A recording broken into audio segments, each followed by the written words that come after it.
tabibu wa karibu, tabibu wa ajabu, na rehema za daima ni dawa yake njema.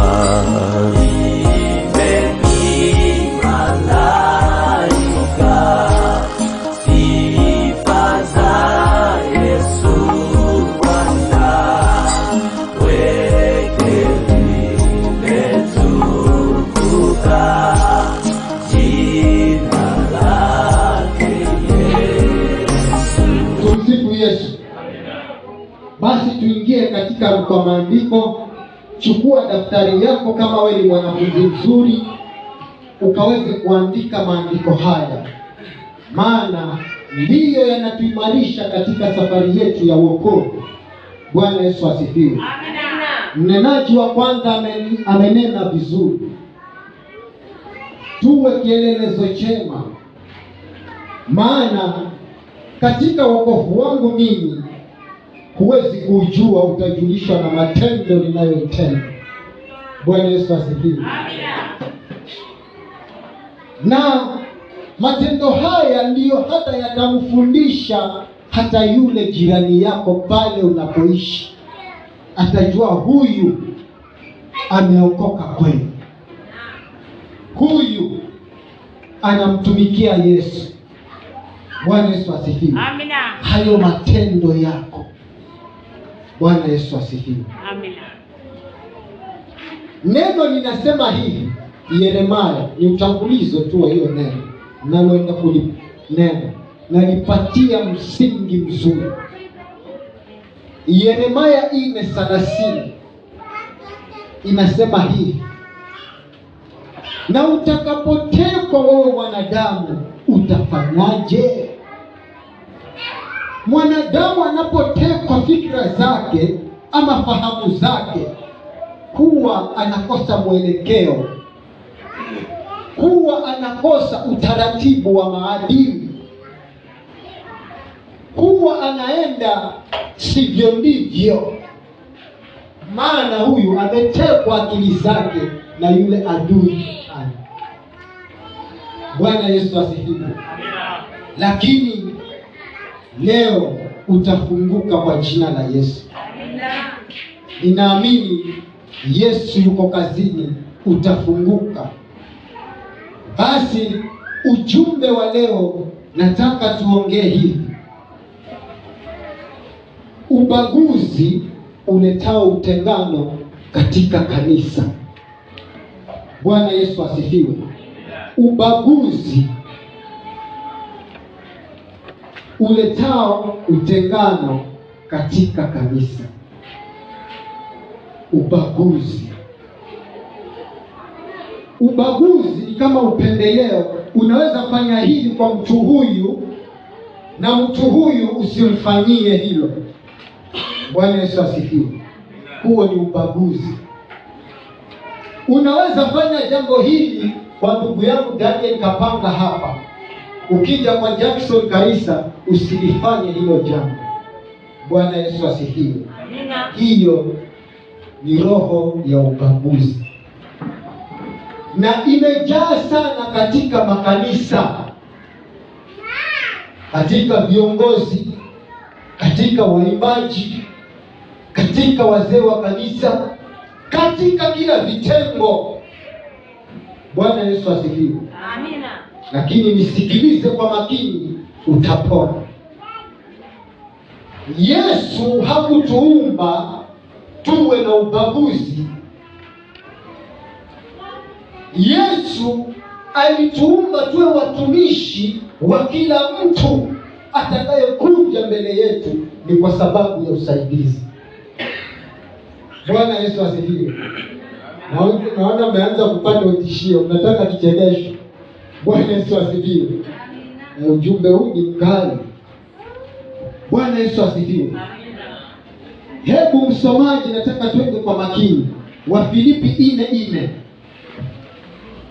Kunayo maandiko mengi yamesomea yanatufundisha kuhusu ubaguzi, lakini nisikilize kwa haya ambayo Roho ameniongoza nikanene na wewe.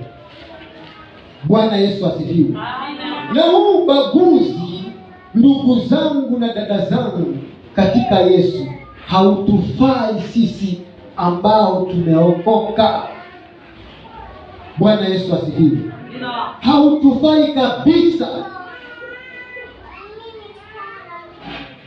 Maana huu ubaguzi huleta utengano, na mwisho wake kiburi hutanda, mwisho wake kikamea pembe mbili, ukawa ukiona mwenzako na mdumna na hizo pembe.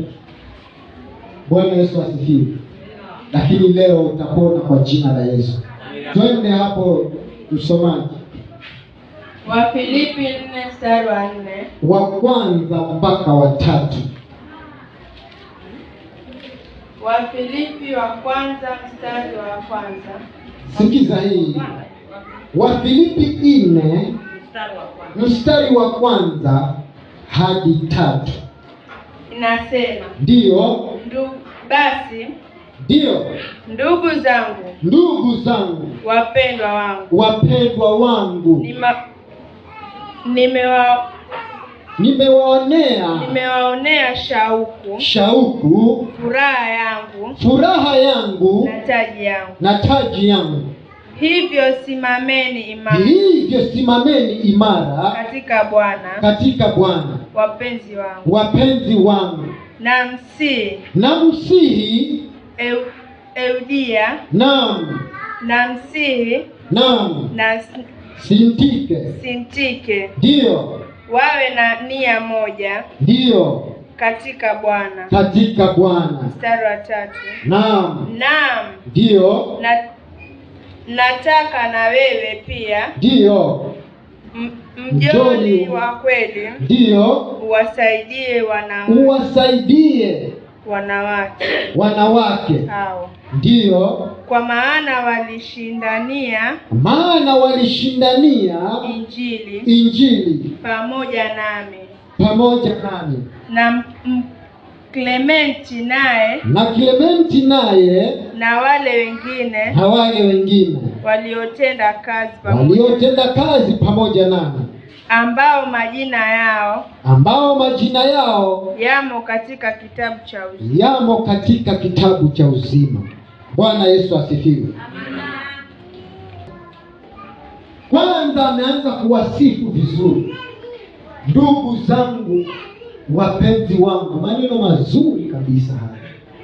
Na pia nasi tujifunze kunena maneno mazuri kama haya. Ndugu zangu, mpenzi wangu. Si mpenzi wako au mke wako peke yake. Bwana Yesu asifiwe. Katika Kristo, angalia maneno mazuri Paulo anayanena hapa. Wapenzi wangu, ndugu zangu, ninawasihi. Bwana Yesu asifiwe. Ananena na kanisa hapa, ananena na Sintike na Audia, ya kwamba wakawe na nia moja katika safari yao ya wokovu, kuonyesha hawa wanawake wawili walikuwa wana mfarakano, maana hawana nia moja hawa. Bwana Yesu asifiwe. Paulo anawaona hawa watu wameanza kuingiliwa na nia tofauti za kutengana, pengine za kubaguana, kwa sababu hawana nia moja katika Kristo. Ubaguzi umeingia hapa. Pengine huyu yaenda hivi, pengine huyu anaenda vile. Bwana Yesu asifiwe. Pengine huyu anatumika na roho vizuri, pengine huyu hatumiki na roho vizuri. Wameanza kubaguana. Bwana Yesu asifiwe. Amina. Paulo akawaona katika ulimwengu wa roho, akasema haya makanisa mawili mbona yanazozana? Ni kwa nini hawa watu wanazozana? Wacha nitume neno la Yesu Kristo. Leo nami mbele yenu ninatoa neno la Yesu Kristo. Wacheni ubaguzi.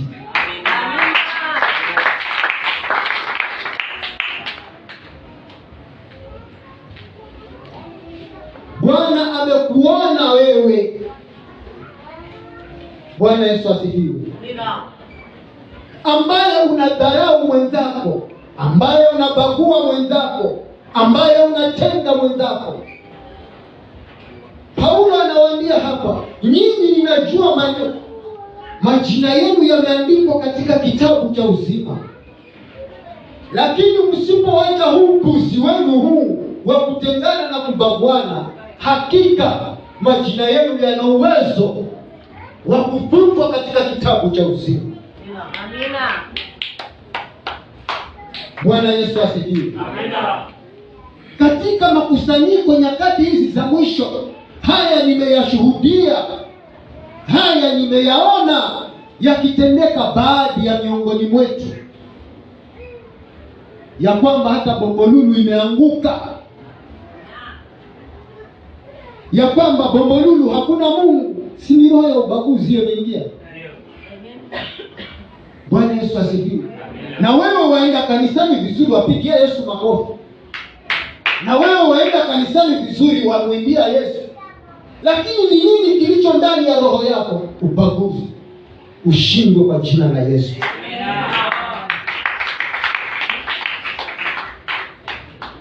Bwana Yesu asifiwe. Amina. Paulo anayaona hayo, hao watu wanaenda vizuri, lakini sasa huu ubaguzi umetoka wapi? Huku kutengana kumetoka wapi? Huku kufarakana kumetoka wapi?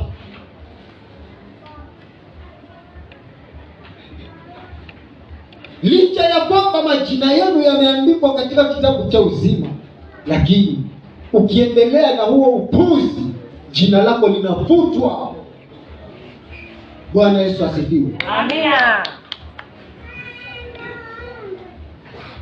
Hebu tuangalie mfano mzuri hapa, tuone hata watumishi wa Yesu wanaingiwa na hiyo roho ya ubaguzi. Bwana Yesu asifiwe. Tufungue Matendo ya Mitume, Matendo ya Mitume 10. Tutaenda tukirukaruka.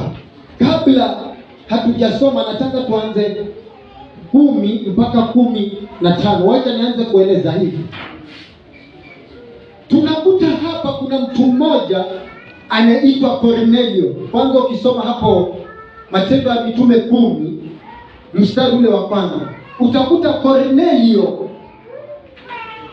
aliyekuwa ni kiongozi wa kikundi cha nini?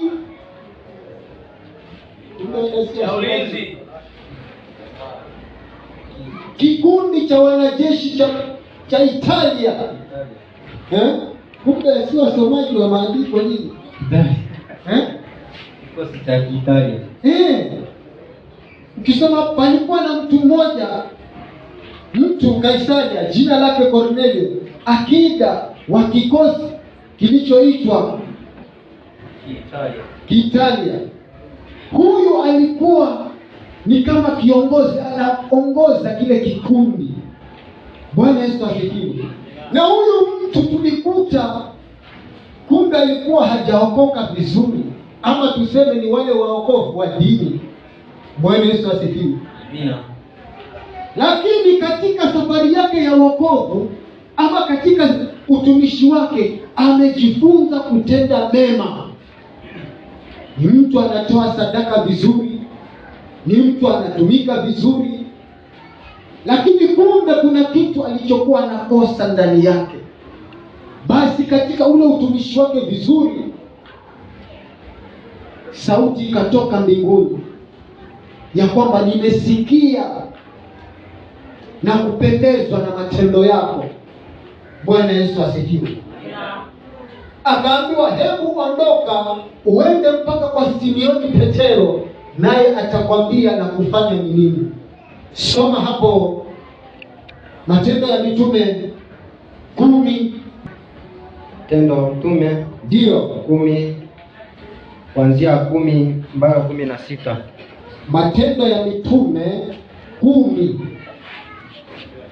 kuanzia 9 mpaka 16. Ndio Inasema, naam, hata siku ya pili walipokuwa wakisafiri na kuukaribia mji, ndio Petro alipanda juu ya darini kwenda kuomba. Ndio yapata saa 6 ya mchana. Hawa ni watu waliokuwa wametumwa na Kornelio waende kwa Simioni Petero.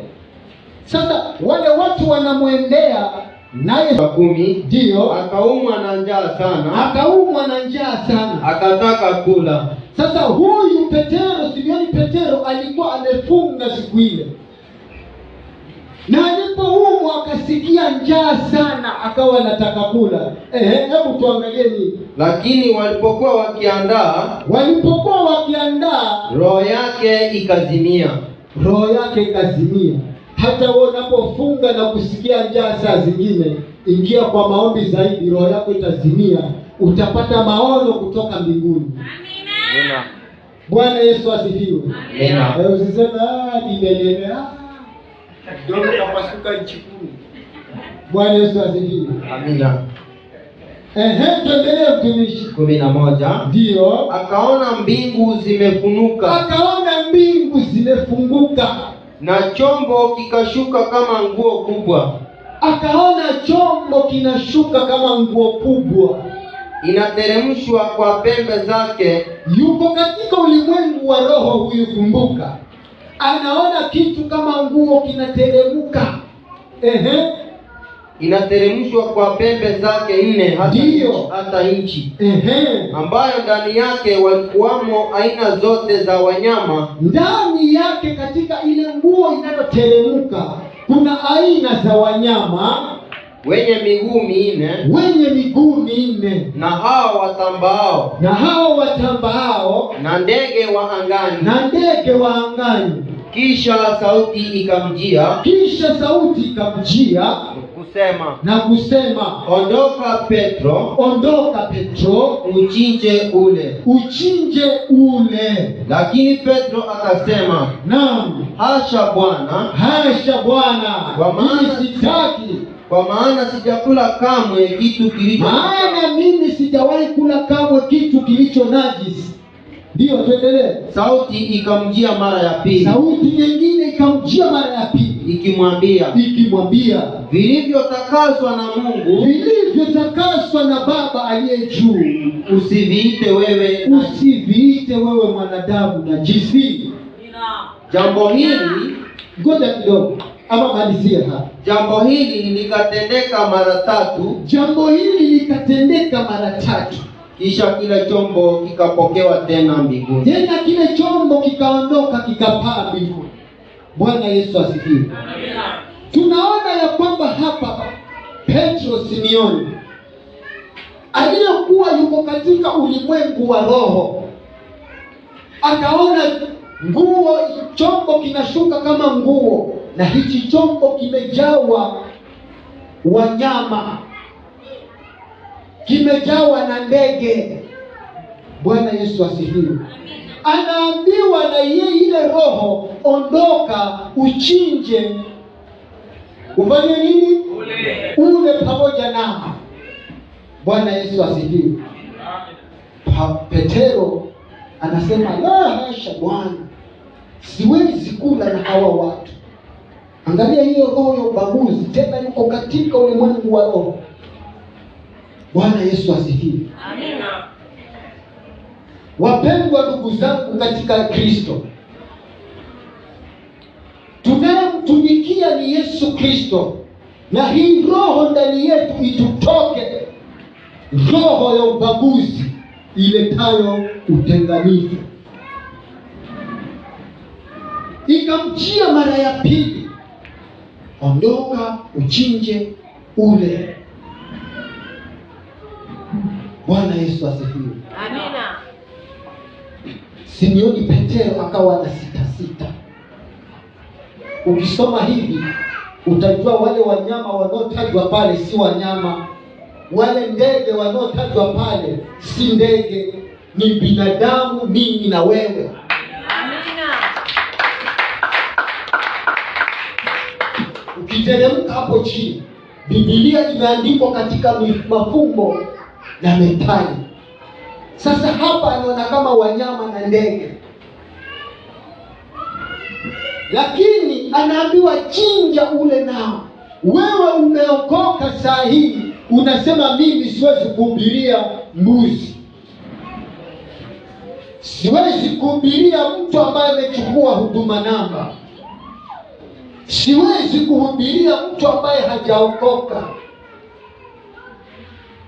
Bwana Yesu asifiwe. Hiyo roho bado iko ndani hata yetu siku za leo. Bwana Yesu asifiwe. Amina. Na hii roho huwezi kuijua, ni kwa sababu huwa umetekwa. Ndio ule roho ya ubaguzi imeingia. Ndio pale mwanzo nikasema, unapotekwa wewe utafanyaje? Bwana Yesu asifiwe. Simioni Petero anakataa kuwapatia watu neno la Yesu. Bwana Yesu asifiwe. Kwa sababu hawajaokoka, ni mataifa. Huyu Kornelio alikuwa ni mtu wa kitaifa. Kwanza alikuwa jemedari wa kikosi cha Italia, kikosi cha kiwanajeshi. Anasema mimi nikamwambia yule, itakuwaje mimi nimwambie yule mtu wa serikali? Bwana Yesu asifiwe. Amina. Hicho ni chombo kiteule cha Yesu. Amina. Paulo Petero hapa anasisitiziwa, ondoka, chinja, ufanye nini? Bwana Yesu asifiwe. Amina. Akawa anagairi, lakini ikamjia kwa nguvu ile sauti, ile roho ya ubaguzi ikaondoka. Bwana Yesu asifiwe. Makanisani tuko na roho ya ubaguzi. Manyumbani mwetu tuko na roho ya ubaguzi. Amina. Unabagua jirani yako hajaokoka, unamtenga, unamwambia huyu ni mbuzi, siwezi nena naye. Unamwambia huyu ni wa mataifa, siwezi kumhubiria neno. Huyu anakuja kanisani lakini akifundishwa hashiki, siwezi ambatana naye. Huyu akifundishwa kuimba anaenda sivyo ndivyo, wacha niachane naye. Ni roho ya nini? Bwana Yesu asifiwe. Amina. Huyu hajui kunena ama hajui kuhubiri. Ni nani anayejua kuhubiri? Hakuna. Ile roho iliyomwingia Paulo katika Wagalatia 1:10 anasema, injili hii si kufundishwa na mwanadamu, bali ni kwa uwezo wa Roho. Sasa sisi hatuwezi lolote ila ile roho ya Yesu aliyotuachia ndani yetu ikifanya kazi tutayaweza. Amina.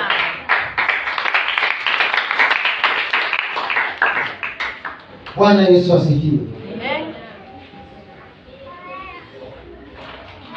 Kutembea na Yesu, mimi napenda kutembea na Yesu, mimi napenda kutembea na Yesu, mimi napenda kutembea na Yesu, mimi napenda kutembea na Yesu, mimi napenda kutembea na Yesu, mimi napenda. Unapotembea na Yesu, roho ya kutembea na Yesu anaizima. Unapotembea na Yesu, roho ya ukaidi Yesu anaizima. Amina. Pigia Yesu makofi. Maana yeye ndiye mwenye uwezo na mamlaka. Anakuambia, mwanangu, nimekuona, wacha hivi. Hata wengine wanasema hata nimesikia wengine wanasema hapa, ukivaa hadi sare ni kimataifa, hadi ni wanadini, hadi nikivaa mimi tuseme wazee wote wavae white, hadi hiyo ni dini. Si roho ndio ilikemewa na ile roho ya Yesu. Paulo anaambiwa waache mchezo. Ndio. Bwana Yesu asifiwe. Na hiyo ziko pamoja hapa kanisani. Shindwe mfululizo kwa jina la Yesu.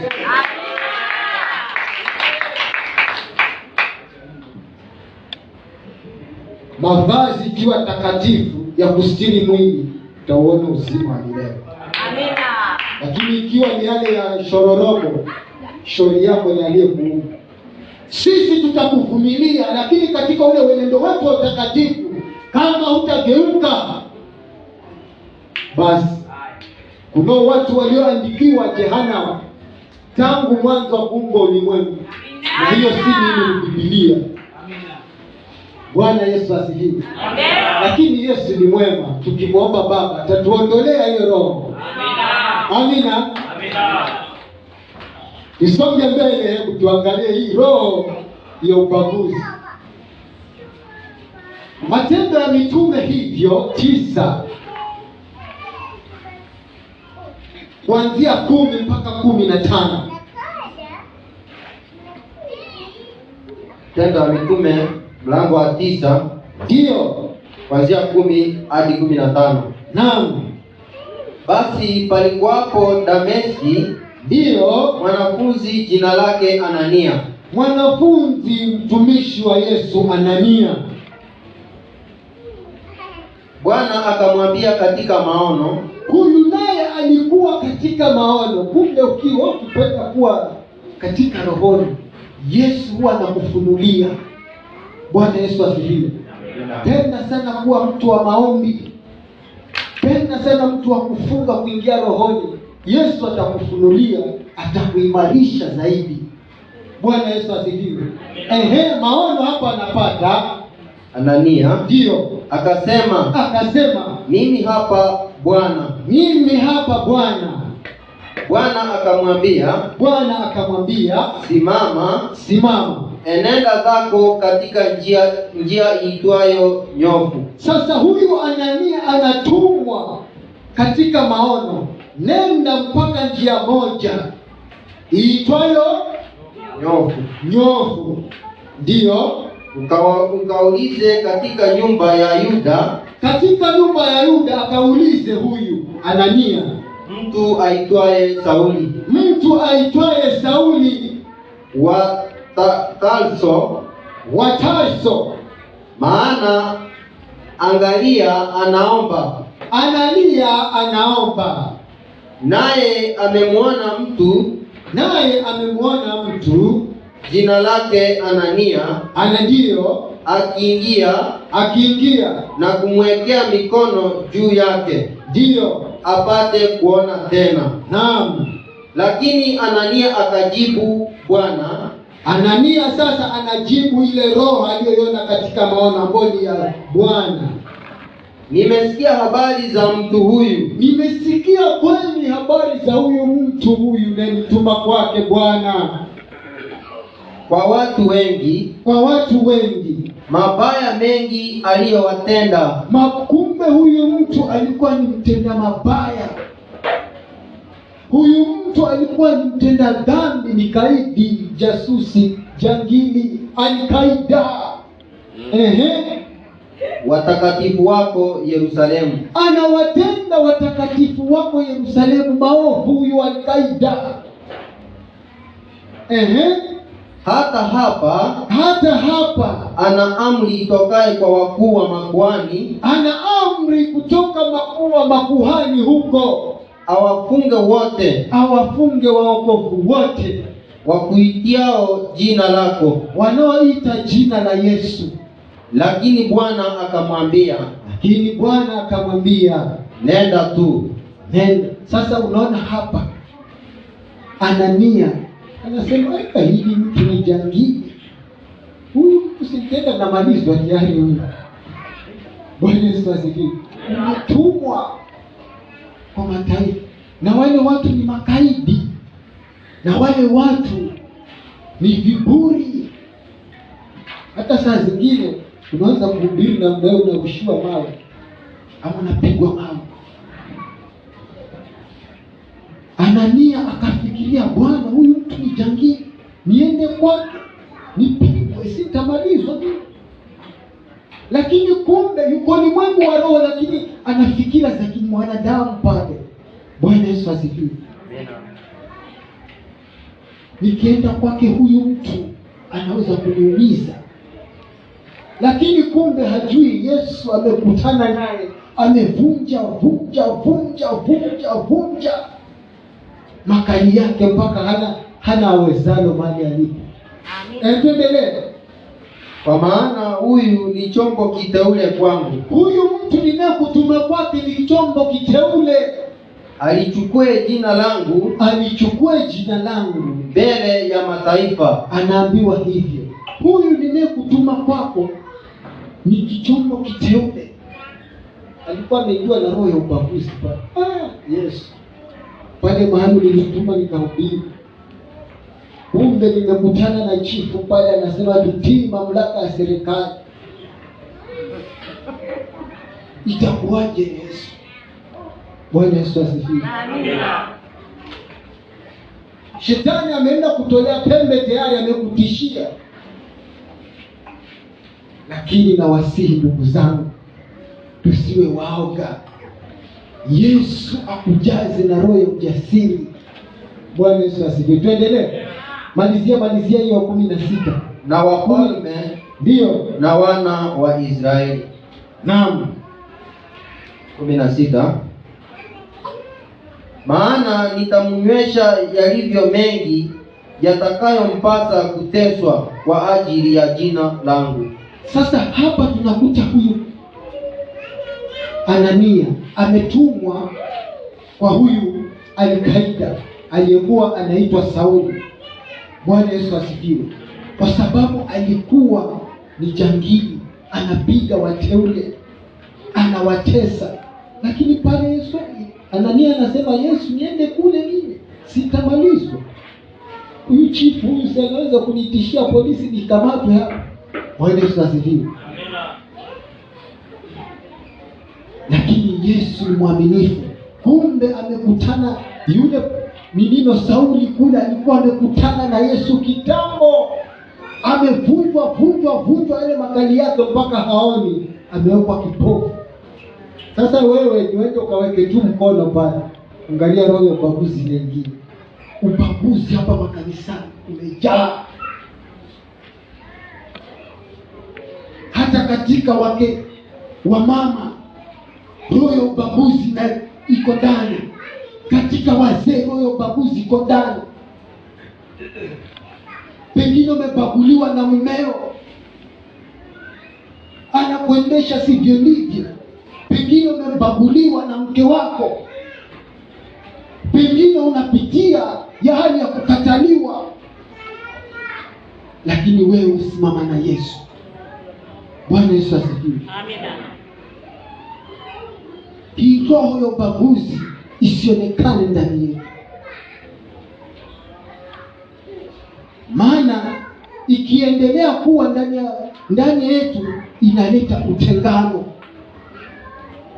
inaleta mgawanyiko. Lakini tuvumilie. Bwana Yesu asifiwe.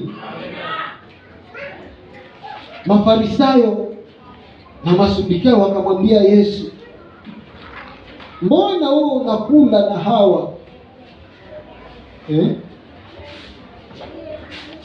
Mnajua hiyo maandiko? Bwana Yesu asifiwe. Mafarisayo wanamwambia Yesu, mbona unakula na hawa watu hawa waovu, ambao hata hawajaokoka, ambao watu hawajamjua Mungu? Ndiyo nikasema katika safari ya wokovu tusiwe na roho ya kubagwana. Wewe zidi kutenda mema, na katika kutenda kwako mema yale matendo yako yanamvutia yule ambaye hajaamini, ili akafuata utaratibu wa Yesu. Bwana Yesu asifiwe. Unaweza kuwa ni kiongozi, wewe unabagua watu. Huyu hafai. Unaweza kuwa ni kiongozi wewe katika mahali hapa, una ubaguzi. huyu hafai, huyu hafai. Sio roho Yesu ndio ameikemea? Usiviite vitu vilivyotakaswa na Mungu najisi. Bwana Yesu asifiwe. Hata yule wa mataifa, ukisoma hapo Matendo ya Mitume 44, Matendo ya Mitume 10:44, hebu nisomee hapo.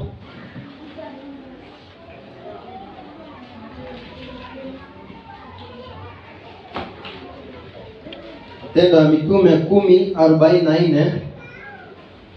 Petro alipokuwa akisema maneno hayo, naam, Roho Mtakatifu akawashukia wote. Angalia haya, aliposikia ile sauti akaenda kule kwa Kornelio akaanza kuomba.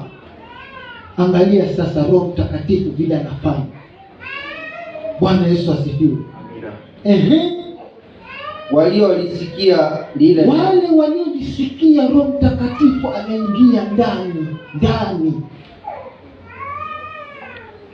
Usiwe mbaguzi, maana katika yule amembagua Yesu amemchagua, na katika kumwombea Roho atamjaza.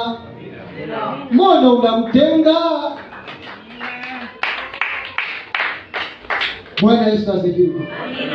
Kitu gani kitanitenga na Yesu Mwokozi wangu? Kitu gani kitanitenga na Yesu Mwokozi wangu? Kitu gani kitanitenga na Yesu Mwokozi wangu? Kitu gani kitanitenga na Yesu Mwokozi wangu? Ni ubaguzi? Hapana, nimekataa kabisa. Ni matengano? Hapana, nimekataa kabisa. Basi leo kataa ubaguzi uletao matengano.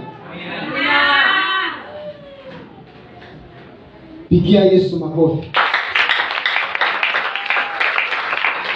Kuwa mnyenyekevu katika safari ya wokovu.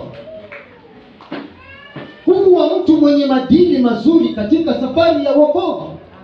Ili wale ambao hawajakuwa kamilifu wavutiwe na mwenendo wako wa tabia yako njema. Bwana Yesu asifiwe. Lakini si roho ya ubaguzi tu, unabagua tu, huyu siwezi enda naye. Bwana Yesu asifiwe.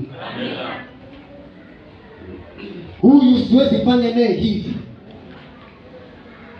mimi lazima nijitenge na watu waovu. Basi ingekuwa duniani wote ni watakatifu, wale waovu wangekuwa wapi? Lakini katika hao waovu ndio tumewekwa pamoja na, ili katika mwenendo wetu wavutiwe pia nao waupate wokovu. Pigia Yesu makofi. Bwana Yesu asifiwe. Milele milele milele, naomba usiniache Yesu. Kweli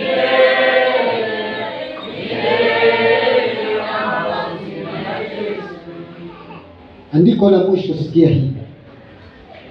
Unapotembea na Yesu maisha yako yote ambayo amekuhesabia, hakika Yesu atakuwa mshauri wako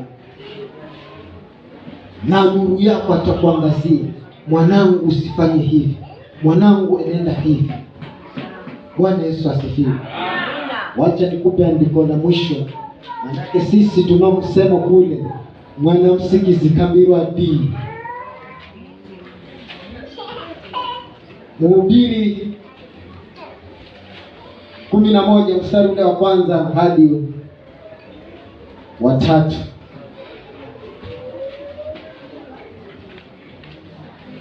Mhubiri inasema, ndio, tupa chakula chako juu ya maji. Naam. Maana ukikiona baada ya siku nyingi. Mstari wa 2. Ngoja. Baada ya siku nyingi. Bwana Yesu asifiwe. Tupa chakula chako usoni. Tupa chakula chako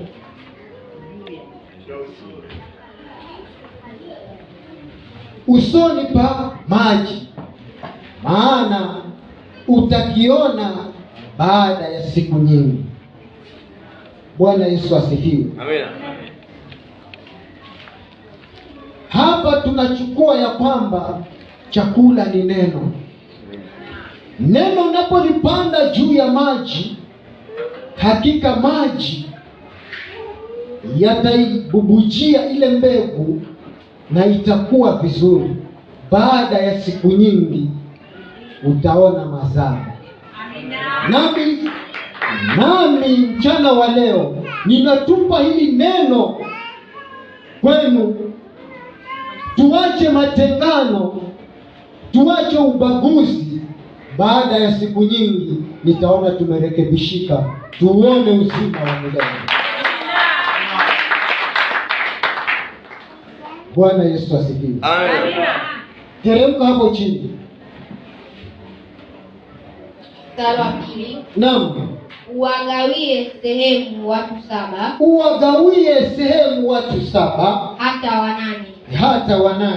Maana hajui balaa gani. Maana hajui balaa gani litakalokuwa juu ya nchi. Ndio. Mstari wa 3. Tulia hapo. Bwana Yesu asifiwe. Amina. Maana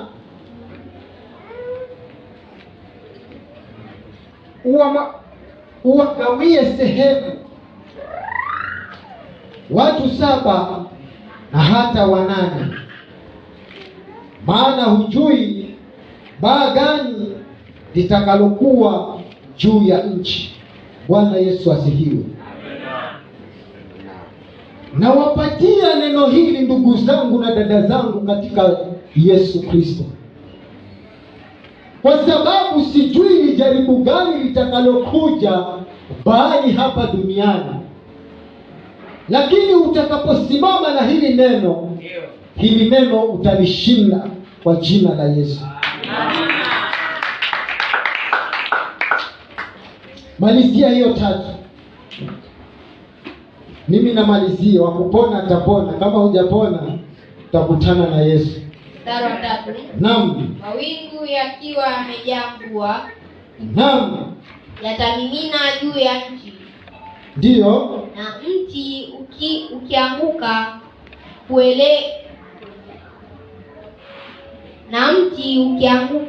kuelekea kusini au kaskazini. Bwana Yesu asifiwe. Mawingu yakiwa yamejaa mvua na mti ukaanguka kuelekea kusini au kaskazini, paangukapo ule mti papo hapo utalala. Bwana Yesu asifiwe. Amina. Maneno haya ni mazito ndugu zangu, maana ukiyakaidi shauri yako, lakini nitakuombea kwa Baba akupone. Bwana Yesu asifiwe. Nitakuombea kwa Baba akupone. Hili neno ambalo nimelinena, jifunze ukalitende, na utakapolitenda, siku utakapolala litakuingiza katika uzima wa milele. Lakini ukiendelea kulikaidi utaanguka hapo hapo na utajishukia jehanamu. Amina. Bwana Yesu asifiwe. Pale mwanzo ndio nilikuwa nimetangulia, Paulo anawaambia, nyinyi watu najua majina yenu yameandikwa katika kitabu cha uzima, lakini msipoacha mafarakano na matengano, hakika yatafutwa katika kitabu cha uzima. Bwana Yesu asifiwe. Simama kwa miguu yako. Mimi basi hivyo ndio nimemaliza. Amina. Chukulia uzito hili neno, ni kwa sababu ya safari yako ya wokovu. Tunapoingia kwa maombi, zungumza na Yesu. Pengine wewe umetengwa katika kiongozi mahali hapa, lakini roho ya ubaguzi na kusumbua, yemlilie Yesu akaing'oe. uwe mtiifu, uwe mtu mwema, mti wa kupendeza, uzaao matunda mema, naye Bwana ni mwaminifu. Kwanza, hebu ketini kidogo. Katika mafundisho haya huwa tunapenda maswali, manake wengine wanaweza kuwa na swali ambalo limekosa jibu, ama pengine umepitia hadi kule mtaani katika kuhubiri ukakutana na Mafarisayo na Masadukayo. Unajua hao Mafarisayo na Masadukayo wanajua maandiko vizuri, lakini hawayatendi hao wenyewe, wakakuchallenge. Basi kama una swali na kukaribisha kwa muda kidogo tu, ili tukazidi kuimarishana. Tumsifu Yesu. Amina. Swali yangu inaenda kwa mtumishi wetu wa leo. Nimesikia kuhubiri hapa, katikati ya mahubiri uligusia kitu ukasema, wakati mlipovaa uniform nyenye wanaume, kuna mmoja alisema ni dini. Na akasema wewe ukaona si dini, hiyo anajitenga, ni utenganishi, yani ni kupagua, unasema kupagua ni upaguzi. Yes, sorry, ni upaguzi. Kwa hivyo nasema uniform katika kanisa ni iko katika maandiko ama iko katika sheria? Maana dini ni sheria, na uniform katika maandiko iko katika maandiko, katika Biblia, ama iko katika sheria ya dini? Na sheria ni nini? Sheria ni kitu ambacho tumewacha sisi. Sasa hatuko kwa sheria, tuko kwa neema. Na ukisema uniform ni dini, utakuwa unasema uniform ni sheria. Na hiyo sheria, hapa tunaenda na sheria ama tunaenda na neema?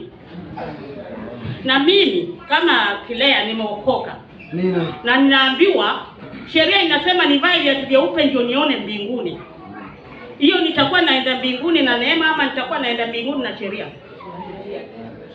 Swali yako unasema kuvaa uniform ni sheria, ni sheria ama ni neema?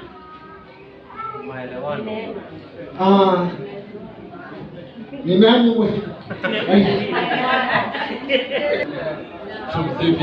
kuvaa uniform si sheria, tunavaa kwa upendo, kwa sababu kama vile tunapofananishwa na nyota zinafanana, basi ndio inasema, Paulo anasema tuwe ngoja mwanzo alikoroga moyo wangu.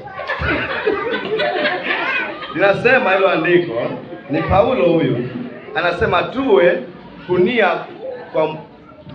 kunia moja na roho moja na mwenendo mmoja kama vile Bwana. Hilo andiko linateremka hivyo, nakumbuka ni Paulo.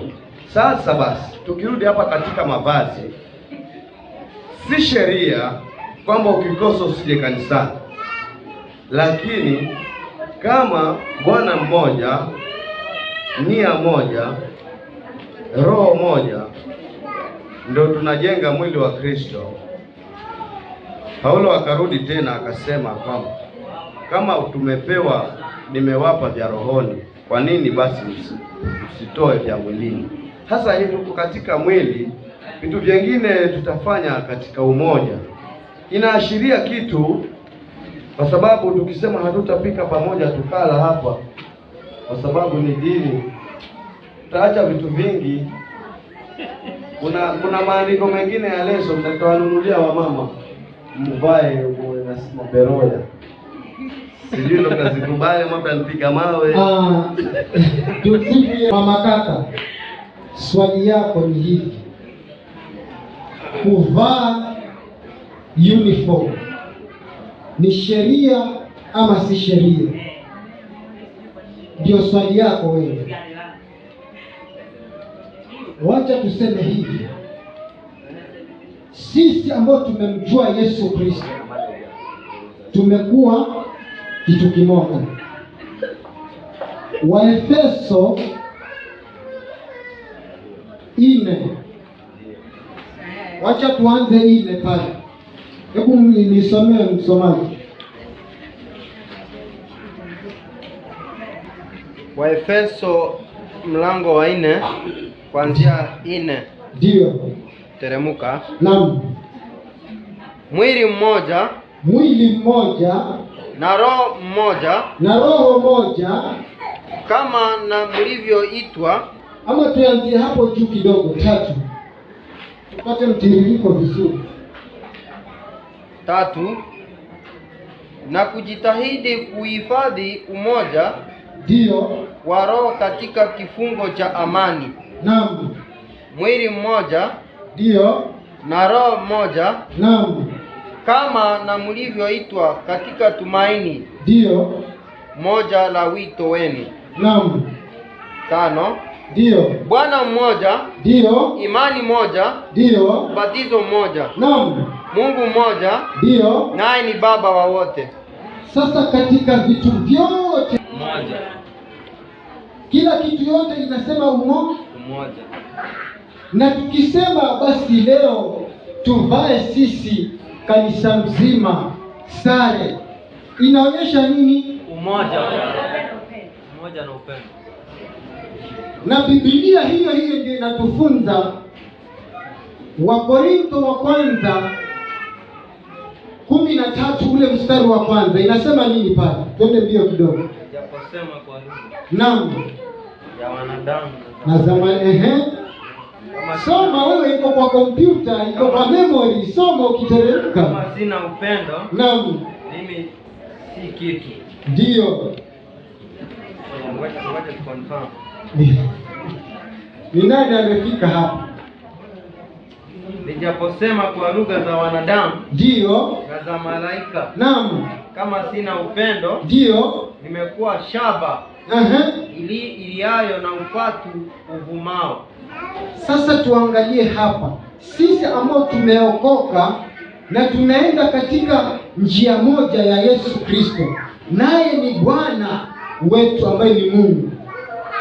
Basi tukisema hivi si tufanye, lakini si sheria. Bwana Yesu asifiwe. Amina. Na sisemi hii mama kaka, wewe ni dadangu katika roho. Na kujibu hapo. Mimi sijasema ni sheria. Mimi nasadiki kwamba kuambia watu siku ya leo mimi sivai kuvaa uniform. Siwezi kufanana na wewe kwa sababu ya nguo. Nitafanana na wewe kwa sababu roho yangu yatenda yale Yesu anataka. Ni sawa. Na hata kama sitendi yale Yesu anataka na nimevaa nyeupe na wewe nyeupe, wewe ukiingia mbinguni nitaingia kwa sababu nilitii nikavaa nyeupe. Nataka wakati sasa mimi na wewe ni mwili mmoja. Mimi nataka niwe mwili mmoja na Yesu Kristo. Hapa mwili mmoja katika Efeso aongelea tuwe mwili mmoja na Yesu Kristo. Mimi nikiwa mwili mmoja na Yesu Kristo, wewe ukiwa mwili mmoja na Yesu Kristo, tutaingia. Lakini mimi nikiwa mwili mmoja kwa sababu ya uniform nguo yangu yafanana na wewe, ndio mwili mmoja, na wewe unatenda mema mimi yako na etenda katika roho si ya Yesu Kristo. Siingii. Mimi nikuulize, Bible tutatenda mama. Sikiza hivi. Sasa tutatenda dhambi. Nasema umesema ni mwili mmoja. Tuwe na mkutano mmoja. Mwili mmoja inamaanisha hapo katika Efeso tuwe katika mwili mmoja katika Yesu. Matendo yako ikifanana na matendo ya Yesu, na matendo yako ikifanana na matendo ya Yesu, tuko mwili mmoja. Ni sawa kabisa. Ngoja ngoja hapo mama kaka, zuia microphone. Zuia tu microphone. Umesema mimi nikiwa tunatenda kitu kimoja tu, mwili mmoja na Yesu Kristo. Si ndio? Ukitenda yale si ya Yesu peke yake ndio. Sasa mimi na wewe saa hii tuko hapa. Yesu yuko ndani yako. Wewe mwili mmoja na Yesu. Na sasa ninatenda ya Yesu saa hii. Na wewe hapo unatenda ya Yesu. Hapana. Labda wewe mimi unajuaje natenda ya Yesu? Nakuambia mwili mmoja inatakana wewe uwe mwili mmoja na Yesu. Ni sawa mama. Si mwili mmoja na mimi kulea. Sasa hivi si wewe ni dadangu wewe katika Yesu ama ni kweli sio? Lakini uwezo kama mwili mmoja na mimi. Sasa angalia. Utakuwa mwili mmoja na Yesu kwa maana Yesu akikaa ndani yako. Ni mwili mmoja na wewe. Lakini mimi na wewe tunashiriki. Mimi tutaingiana pamoja na wewe nikiwa pia Yesu nimeingiana na yeye. Sasa saa hii angalia kwa sababu gani? Ngoja hivi niseme hivi. Ngoja. Kwa sababu gani nakuita dada katika Yesu? Si matendo yako na matendo yangu yanaambatana ama hayaambatani? Sikiza, utaniita dada katika mwili huu, lakini katika mbinguni ukienda unaweza kwenda mimi nikabaki. Utanivuruta twende na wewe? Siwezi, lakini hapa duniani utaniita kwa sababu ya mwili na roho. Saa hii tulitoka mambo ya kudili na mwili, twadili na roho. Na ninyi mwataka kudili na mwili pia. Haya, hebu ongea tutamalizia. Mama kaka pata, mama Teresia. Mkutano mmoja, sikiza mkutano mmoja. Waraka wa Yakobo. Twende katika utaratibu, tusiende katika, na tuwe watiifu ili tukaweze kukamilisha vyema. Sawa sawa? Amina. Usifu Yesu. Amina. Waraka wa Yakobo 5 mstari wa 12. Lakini zaidi ya yote, ndugu zangu, msiape wala kwa mbingu wala kwa nchi wala kwa kiapo kingine chochote, bali ndio yenu na iwe ndio, na hapana yenu iwe hapana, msije mkaanguka katika hukumu. Bwana Yesu asifiwe. Amina. Ninasoma haya maandiko, kuna uniform ya sheria. Tumsifu Yesu. Amina. Ambayo inatumika kwa makampuni, kwa serikali, ile ni uniform ya sheria. Na kuna kile ambacho tunasema ni makubaliano. Tumsifu Yesu. Amina. Sisi wanakwaya wa Beroya tumekubaliana kwamba tutashonesha uniform ya yetu kama wanakwaya wa wapi? Wa Beroya. Tumsifu Yesu. Yale ni makubaliano, sio sheria. Kwa hivyo tunaambiwa tukiwa katika kikundi, ndio yetu ikiwa ndio, wacha iwe ni ndio. Na kama itakuwa ni la, wacha iwe ni la. Kwa hivyo tutakapokubaliana sisi, wacha leo tuvae ni kitenge. Bwana Yesu asifiwe. Hiyo ni makubaliano, sio sheria. Ukitaka usiva, hujalazimishwa na mtu. Kwa hivyo ikija katika kusanyiko, sio sheria, ni makubaliano. Simbarikiwe na machache. Wala rangi kwa sababu watu wanataka kuwa hiyo rangi. Wacha mtu mwenyewe amue kama atapenda kuvaa ile kitu atapenda. Kama ni uniform atapenda kuingia, sawa. Lakini mimi ni uniform ile nataka niwe uniform na Yesu basi. Amina. Yatosha hiyo. Sasa tunarudi mwingine twende pale. Msifu Yesu Kristo. Amina. Mama kaka uko sawa, na pia tusikize pale kidogo katika maandiko tutasoma Mathayo 18:19. Nadhani hilo litamridhisha jibu lake. Mathayo 18:19, andika hiyo itakusaidia. Tena nawaambia ya kwamba wawili wenu watakapopatana duniani katika jambo lolote watakaloliomba, watafanyiwa na Baba yenu, na Baba yangu aliye mbinguni. Kwa kuwa walipo wawili watatu wamekusanyika kwa jina langu, nami nipo pamoja hapo katikati yao. Tumsifu Yesu Kristo. Kwa hivyo tuseme kama vile mimi na Anderson tunaweza hata leo kupigana simu, nimwambia Anderson leo na tunajisikia tuvae white. Unaonaje leo ndio uniform yetu? Anderson akilikubaliana na mimi, sieti ni sheria, akilikubali akisema yenyewe ni sawa, acha leo tumachishe mimi na wewe, basi hata mbinguni hilo limekubaliwa na limepigwa tiki, na ni kwa mujibu wa Biblia. Mbarikiwe. Pigia Yesu makofi. Patia mraba pale na kupatia James. Tumsifu Yesu Kristo. Amina. Nawasalimu kwa jina la Yesu. Amina. Naongezea kitu hapo katika mambo ya kuvaa nguo za kufanana, na ukweli ni kwamba ndio tunaongozwa na Roho, lakini ufahamu ya kwamba Roho ana utaratibu. Bwana Yesu asifiwe. Katika nyumba ya Mungu ama katika kanisa huwa kuna shughuli nyingi ama kuna kazi nyingi, na pia kuna vitengo tofauti. Bwana Yesu asifiwe. Labda pengine hapa tuko wachache, sasa mambo mengine tunaweza tusifanye, lakini makusanyiko ambayo labda yana washirika wengi ama watu wengi, mambo haya huwa wanafanya kwa sababu kuna vitengo tofauti. Sasa katika andiko aliyosoma JR ni sawa kabisa. Kwa sababu gani? Kupatana katika sehemu ambayo utakuwa unafanya kazi ama unafanya huduma kanisani. Mfano mzuri, Malindi ilipokuwa ikiendelea, sote tulikuwa tunaona TV, wale watumishi walikuwa wanavaa zile shati za the final trumpet. Huko walikupatana na ile pia ni mojawapo ya uniform. Nyingine pia wale vijana ambao walikuwa wakicheza dancers walikuwa wana t-shirt ambazo walikuwa wanazivaa kuonyesha kwamba hicho ni kikundi cha dancers na hiyo ni uniform. Wengine pia ni maashas walikuwa wanavaa hizo t-shirt na pia wanavaa badge kuonyesha kwamba hicho ni kitengo fulani au ni huduma fulani. Na pia wanamuziki wana shati zao ambazo walikuwa wanavaa. Bwana Yesu asifiwe. Yaweza kuwa hata si Malindi peke yake, kama ushawahi tembea kanisa kubwa kubwa, mimi nishawahi kuwa makanisa hayo, na pia wanamuziki wana uniform zao, kwaya wana uniform zao. Bwana Yesu asifiwe. Kwa hiyo si kwamba eti wanaingia kwa sheria kwamba uniform ni za shule zile za dunia ama za Catholic ama za Waislamu ama za nini. Katika kanisa kuna taratibu, na katika taratibu hizo huwa kuna mwelekeo. Na tukisema kwamba tunaongozwa na Roho na tukose taratibu, Roho Mtakatifu ana taratibu zake. Kwa hiyo lazima tuenende katika mpangilio na taratibu. Barikiwe. Pigia Yesu makofi. Tumsifu Yesu Kristo. Tumsifu Yesu. Amina. Haleluya. Amina. Hili ni swali limeulizwa na naona kidogo hata nikitaka kujibiwa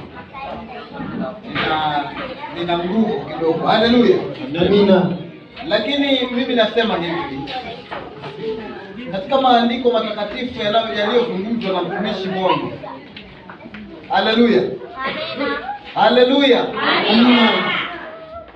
Ukiangalia katika hali ya mavazi, neno la Yesu Kristo ambalo linazungumzwa kwamba likae kwa wingi ndani ya moyo wa mtu, na yale mavazi ambayo tunayaingiza hapo, hata Yesu ukimfuata zaidi sana hapo nyuma ameshasema kwamba mwili yenu ni zaidi ya hayo mavazi. Hiyo miili yenu ni zaidi ya hayo mavazi. Kuonesha nini? Ukivaa yale mavazi ambayo tunayasema, hata ukavaa peke yako, ukaenda ukapimisha nguo nyingine ambayo iko na mabawa, haleluya, hiyo haitaongezea wokovu wala haitapunguza wokovu. Tumsifu Yesu. Lakini mavazi yako ama mavazi ambayo mtapatana ni umoja wa ule wokovu ambao mko nao na ule upendo mlio nao. Ni sawa sawa na kitu gani? Siku moja hapa tulipatana tupike pilao hapa. Haleluya. Siku hiyo ilikuwa kuna mafundisho ambayo ilikuwa ni crusade ambayo ilikuwa tumeenda kuiweka kule. Ilikuwa ni mafundisho lakini hayakuwa pale. Na kwa vile tulipatana, tulitengeneza chakula kingi sana, tukakikula hapa. Na lengo letu lilikuwa ni pilao, na tulikula, hatukuikula. Tulikula. Tumsifu Yesu Kristo. Kwa sababu ndiyo yetu, ikiwa ndiyo, tunaweza kusema sasa hivi tunaona haya tulioweka hivi jamaa marembo tulioweka hapa mbele hapa kwa kanisa. Ilikuwa ndiyo yetu, ikawa ndiyo, na hiyo ndiyo tunaiona. Hizo kazi ambazo tumeziweka hapo ilikuwa ndiyo yetu, ilikuwa ndiyo, na kwa sababu tulikubaliana tukaweka hiyo. Tumsifu Yesu Kristo. Si sheria, lakini ni mapatano ya sisi kwa sisi. Lakini ule wokovu ukikosa kuuchochea katika moyo wako, utapatana, lakini wokovu na mapatano na Yesu wako, hiyo sasa ni yako. Haleluya. Amina. Kwa hivyo nilikuwa nazungumzia tu mtumishi wa Yesu. Mama kaka amezungumza kweli, akaileta ni kama ni sheria ya maandiko, lakini hiyo si sheria, iko mbali sana na neno na maandiko ya Yesu Kristo. Kwa hivyo maandiko ya Yesu Kristo yanataka utiifu na moyo wako na hayo maandiko. Lakini mapatano ya sisi tuliokoka, hata tukasema sasa hivi tukitoka hapa tukule ndizi kabisa, tutatuma ndizi hapa turarue twende zetu.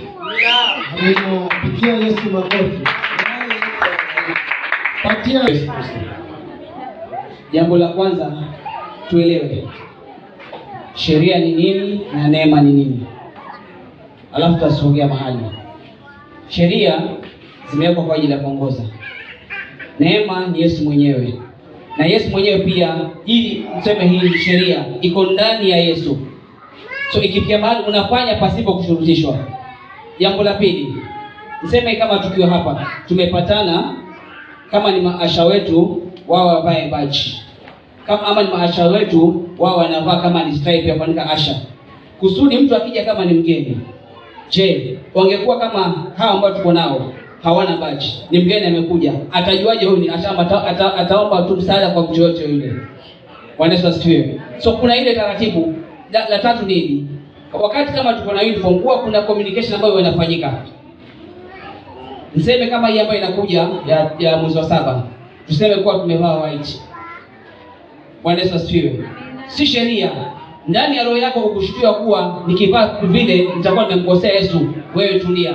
Lakini kwetu sisi, ama niseme kwangu mimi, nikiamua wazee tunavaa nguo za white, tunajua kuwa kuna jambo fulani ambalo tunalifanya na si pasipo kushurutishwa. Kila mtu ako na uhuru. Bwana Yesu asifiwe.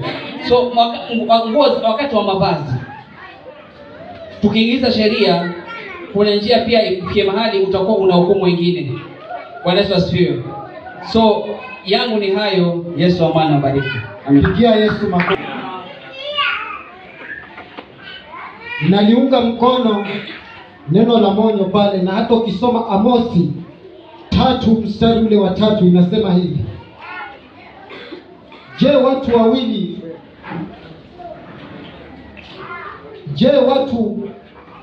wawili waweza kutembea pamoja wasipokuwa wamepatana?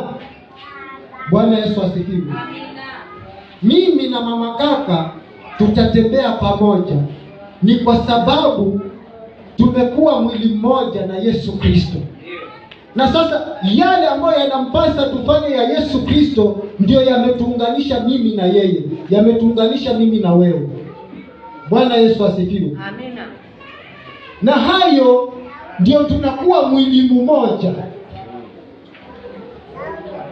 Bwana Yesu asifiwe. Tunaunganika kuwa mwili mmoja kwa sababu Kristo amesema hivi: kama ni upendo tupendane, basi lazima nikupende. Sasa tumeunganika mimi na wewe, tunapendana. Tuache wizi, tuache ukora, tuache nini. Amina. Amina. Na hili liweke katika kumbukumbu lako. Mwili hauwezi tembea peke yake bila roho. Bwana Yesu asifiwe. Amina. Na tukianenda tukisema hivi, roho kaa kando, mwili kaa kando, mwili hauna uhai. Bwana Yesu asifiwe. Amina. Ndivyo sivyo? Kwa hivyo tuelewe sana Biblia. Tukisema tukae katika roho, ni kuenenda katika amri za Yesu Kristo. Anataka tufanye nini?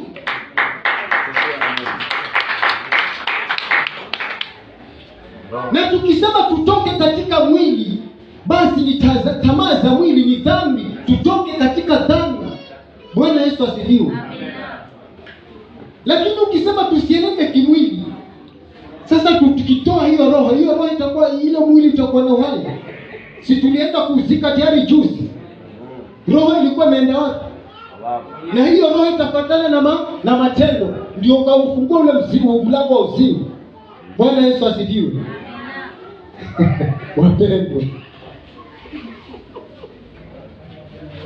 roho itaambatana na matendo. Tukisoma Ufunuo wa Yohana 14:13, heri wafu wafao Bwana, heri wafu wafao katika Bwana tangu sasa. Sasa hiyo roho itapatana, si huu mwili umelala hapa. Na sasa kama bado tuko hapa kimwili, tukisema ndugu yangu, mama, kaka, tuvae sare, mimi na wewe, ama mimi na kanisa, hiyo si sheria. Tumepatana mimi na wewe, ambao ni upendo. Tumepatana tukafanya kwa sababu ya upendo. Pigia Yesu makofi.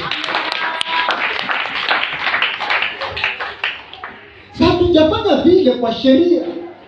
Hata pia sheria ya Yesu sinasema kutii ni bora. Unapotii si unabarikiwa. Na ukienda kivyako si ni sawa tu, haina neno kuonyesha wewe hauko pamoja nasi. Unaona hapo unaweka sheria. Siweki sheria bali ni neno linagawanya. Siweki, ndio tukaambiwa neno linasema ondoka ukule nao. Petro ameambiwa nini? Ondoka ukule nao. Ndio nataka kusema tusiwe watu wa kubagua. Hivi ni sheria hivi. Tuko chini tunapendana sote. Tunataka kuona ule uzima. Bwana Yesu asifiwe. Amina. Wacha niweke to be continued.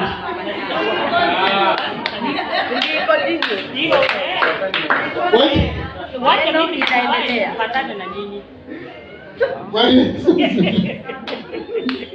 Wacha nifanye hivi. Nisiende mbinguni sababu kubaya. Lakini ninaongea hayo. Roho na mwili huwa zinaenda pamoja hivi. Na roho ukitoa hakuna uhai.